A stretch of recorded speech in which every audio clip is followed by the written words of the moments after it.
Hello, my friend. History remembers him as the angel who scored in the grandest finals on Earth, from the Olympics to the World Cup. But long before the confetti rained down, Ángel Di María was just a frail, skinny boy with hands stained dark by coal dust in the impoverished streets of Rosario. He grew up in a world where warmth was earned through backbreaking labor, watching his father haul heavy sacks of coal just to keep the family alive.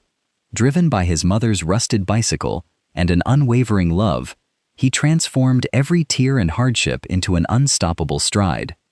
Tonight, let us walk through the coal dust into the heartwarming journey of a quiet savior. Welcome back to VitaCast. In the dusty neighborhood of Piety in Rosario, Argentina, life was painted in shades of gray and black. It was here that Ángel Di María spent his early childhood. His family's story was built on resilience after devastating misfortune. Years before Ángel was born, his father, Miguel, had been a promising young footballer himself until a severe knee injury shattered his athletic dreams. Forced to find another way to support his family, Miguel invested his life savings into buying a small house and business, only to be swindled by a dishonest acquaintance. Overnight, the family lost everything and was plunged into crushing debt. To keep food on the table, Miguel turned to the hardest labor imaginable, operating a backyard coal business. Every day, large trucks would dump tons of raw, jagged black coal into their small yard. In a cramped, suffocating shed, the family worked tirelessly to break down the massive lumps, sort them, and pack them into small paper bags to sell to local markets. By the time Ángel turned 10 years old, he knew that his childhood could not be spent playing carelessly with toys. Seeing his father's back bent under the immense weight of the sacks, young Ángel and his sisters stepped into the dark shed. Day after day, the skinny boy with fragile limbs stood under the cloud of suffocating dust. The fine black powder settled into his hair, stained his fingernails, and filled his lungs. His mother would wash his face repeatedly, but the coal dust seemed to enter deep into his pores, a permanent badge of their daily struggle. The work was exhausting and endless. Young Ángel's fingers were constantly calloused, scratched, and bleeding from handling the rough charcoal. Yet, amid the suffocating black dust, his spirit remained bright.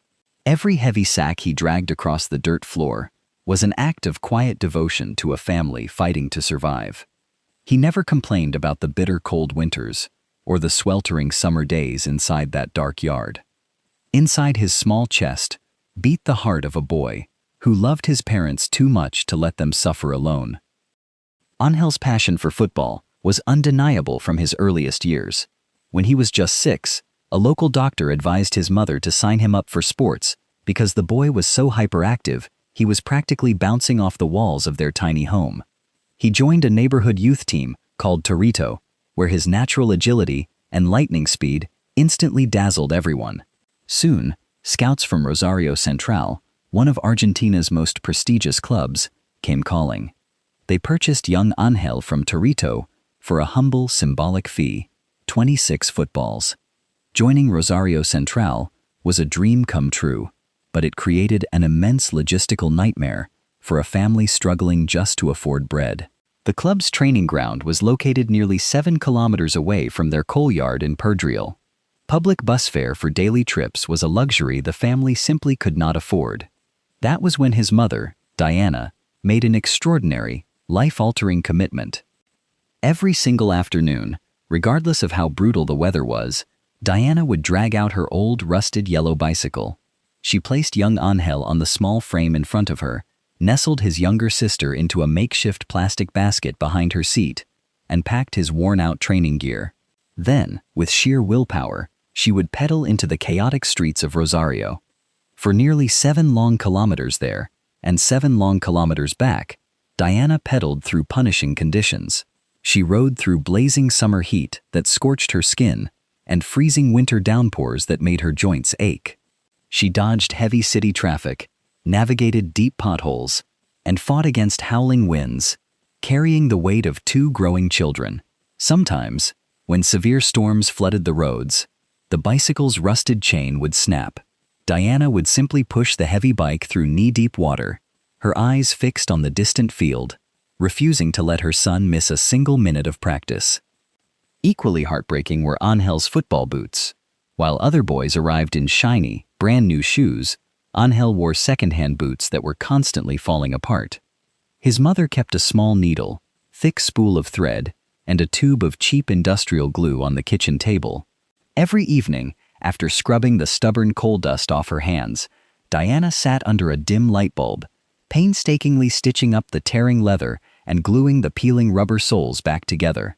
She repeated this ritual night after night until almost no original material remained on the boots. Young Ángel felt a deep, piercing pain every time he watched his mother repair those worn shoes, or saw her wiping sweat from her exhausted face after their long rides. He swore a quiet vow: every sprint on that grass, every burn in his lungs, and every goal he scored would belong to the woman who pedaled through storms so he could chase his impossible dream. Despite his obvious talent, Angel's path through the youth ranks of Rosario Central was far from easy. Football in South America is notoriously physical, demanding, and unforgiving. Because of his frail, rail-thin frame, Ángel became an easy target for harsh criticism. When he was 14, a youth coach publicly humiliated him in front of his teammates after a missed header, screaming that he was too weak, too cowardly, and lacked the physical strength to ever become a professional footballer. The brutal words cut deep into the young boy's soul, leaving him sobbing uncontrollably in his bedroom, ready to give up on his dream forever. It was his mother who pulled him back from the edge of despair. She held him tightly, wiped his tears, and reminded him of every grueling kilometer they had pedaled together through the scorching heat and freezing rain. But even more painful than the harsh words of cynical coaches was the crushing weight of reality inside his own home. The family's unpaid debts were mounting, and his father's body was rapidly breaking down. Years of inhaling toxic black dust and lifting heavy sacks had severely compromised Miguel's health. His knees were swollen, his spine was permanently bent, and a violent cough echoed through the thin walls of their house every single night. One quiet evening, Ángel overheard his parents having a heartbreaking conversation in the kitchen. They were trying to figure out if they could afford to let Ángel pursue football for just one more year, or if he needed to quit school and join his father full-time in the coal yard to save the family from total financial collapse. Standing in the dark hallway, watching his father's calloused, blackened hands trembling around a mug of tea, a wave of profound sorrow and fierce determination washed over the teenager. Ángel made a life-defining choice that night. He stepped into his small bedroom and made a sacred vow to himself and to his family. He set a strict deadline. He had exactly 1 year to earn a professional contract with Rosario Central's first team. If he failed, he would hang up his boots forever, surrender his dreams, and spend the rest of his life hauling coal alongside his father. To keep his focus razor-sharp, Ángel mapped out his goal in his mind, treating every single day like a battle for survival. Before the sun rose, he would wake up early to perform extra conditioning, pushing his thin limbs to their absolute limits. Whenever his lungs burned and his muscles threatened to give out, he did not picture stadium lights, wealth, or glory. He pictured his father's bruised shoulders and his mother's calloused hands on the handlebars of her rusted bicycle. Football was no longer a game. It was a sacred rescue mission to pull his loved ones out of the coal dust forever.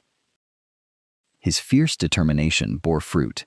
At just 17, Ángel earned his professional contract with Rosario Central, officially saving his father from the coal yard. Soon, Europe came calling. From Benfica to Real Madrid, and later Paris Saint-Germain, his blinding speed and ethereal left foot captivated the world. Yet, the road to glory was littered with thorns. European media and fickle fans often overlooked his silent sacrifices. When injuries struck during crucial international tournaments, critics viciously mocked his frail body, labeling him fragile and unreliable. For years, he carried the unfair weight of a nation's disappointment on his thin shoulders, enduring relentless public scrutiny. Yet, whenever Argentina stood on the precipice of ultimate glory, the skinny boy from Perdriel transformed into an immortal guardian angel. He possessed an uncanny, magical destiny. He was built for the biggest finals in football history. It began in the blazing heat of the 2008 Beijing Olympics, where his iconic chip over the Nigerian goalkeeper delivered Olympic gold to his homeland. But his true masterpiece lay in ending his country's agonizing 28-year trophy drought. In the 2021 Copa America final, against fierce rivals Brazil, at the Holy Maracanã Stadium, Ángel chased a long pass, met the ball with delicate grace, and chipped it over Ederson into the net. That single, breathtaking touch lifted an entire nation out of decades of heartbreak. A year later, at the 2022 World Cup final in Qatar, arguably the greatest football match ever played, Ángel delivered a masterclass that defied imagination. Starting on the biggest stage, despite battling lingering injuries, he won the early penalty and then finished a poetry-in-motion team counterattack to score Argentina's magnificent second goal. As he ran toward the corner flag, tears streamed down his face. They were not just tears of athletic triumph. They were the accumulated tears of a young boy who used to haul heavy coal bags, a teenager who rode on the back of a rusted bicycle, and a man who refused to break under the crushing weight of public doubt. On the grandest stage in human sport, the slender kid from Rosario proved that a heart fueled by pure love for his family could overcome any shadow. When the first significant financial rewards of his professional football career arrived, Ángel did not waste a single peso on flashy sports cars or designer clothes. Instead, his very first act was to pick up the phone and call his father. With tears streaming down his face, the teenage forward uttered the words he had dreamed of saying since he was a helpless 10-year-old child in Perdriel. "Dad, close the yard!" You never have to haul another bag of coal for as long as you live. For Miguel, who had spent decades destroying his spine and inhaling toxic black dust to feed his children, hearing those words was like being lifted out of a lifelong prison. Ángel immediately bought a comfortable new house for his parents, settled every remaining debt that had haunted his family for years, and ensured his sisters received the education and security they had been denied. The dark, suffocating coal yard was abandoned forever, replaced by the warm light of a son's unconditional gratitude. Every single goal Ángel scored throughout his illustrious career was followed by his signature celebration, connecting his thumbs and index fingers to form a heart towards the crowd. That gesture was never a mere gimmick for television cameras. It was a silent, deeply intimate love letter broadcast to the world. It was a heart dedicated to his mother, Diana, honoring every punishing kilometer she pedaled through freezing rain on her rusted yellow bicycle. It was a heart for his wife, Jorgelina, who stood as his fierce protector through brutal injuries, toxic media criticism, and terrifying health crises with their prematurely born daughter. When the golden confetti fell upon the Qatar desert and Ángel held the World Cup trophy in his trembling hands, his mind did not drift to the luxury or fame he had acquired. He looked down at his calloused palms and remembered the fine black charcoal dust that used to get trapped under his fingernails. He remembered the smell of cheap industrial glue his mother used to fix his torn boots, and the sound of his father's painful cough echoing through thin walls at night. Ángel Di Maria's story is a triumphant testament to the power of devotion. He conquered the world not because he sought personal glory, but because he carried the sacrifices of his family in every fiber of his being. The skinny boy from Rosario proved that when love is your driving force, even the darkest dust of poverty can be transformed into pure, unblemished gold. My friend, Ángel Di Maria's journey is a beautiful reminder that our humblest beginnings never dictate the height of our destinies.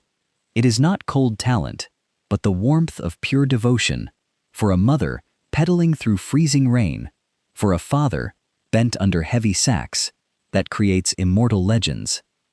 If you are walking through your own dark storm tonight, or carrying a weight that feels too heavy to bear, remember that the dust on your hands does not diminish your worth.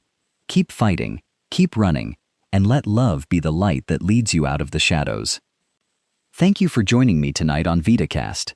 If this story warmed your heart, please share it with someone who needs a reminder of hope today. Until next time, no matter what happens, take care of yourself.